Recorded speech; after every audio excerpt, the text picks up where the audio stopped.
Now we're ready to decorate our rain stick. I'm going to be using some string or yarn that's going to be placed along, it's going to be wrapped around the whole length of the rain stick. I'm going to use different colors. And the way it's going to stick on to the roll, to the rain stick, is by way of glue. So the first thing I need to do is coat the entire length of the rain stick with glue.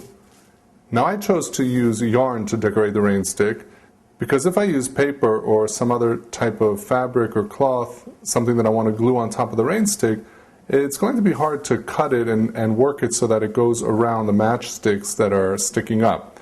So this way, with a string, I can just roll it around, and if I come to the matchsticks, I can just kind of weave it through, and the matchsticks don't become a problem in decorating it with the yarn. So that's one of the reasons why I chose to use string in this case. And we have to apply a nice thick coat of glue along the entire length.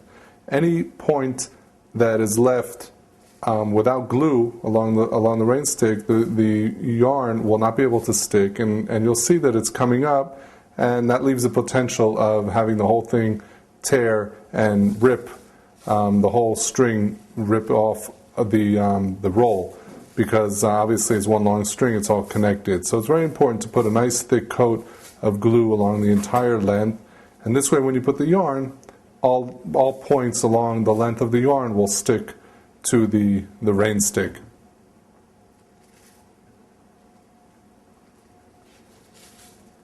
Since the white glue dries clear, it's also not a problem to just paint right over the matchsticks, because you're not going to cover up the color. When it dries clear, you'll be able to see them.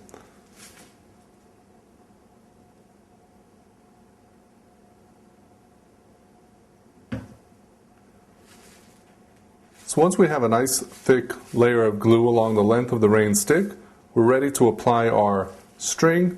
So now I've shown you how to coat the rain stick with a layer of glue.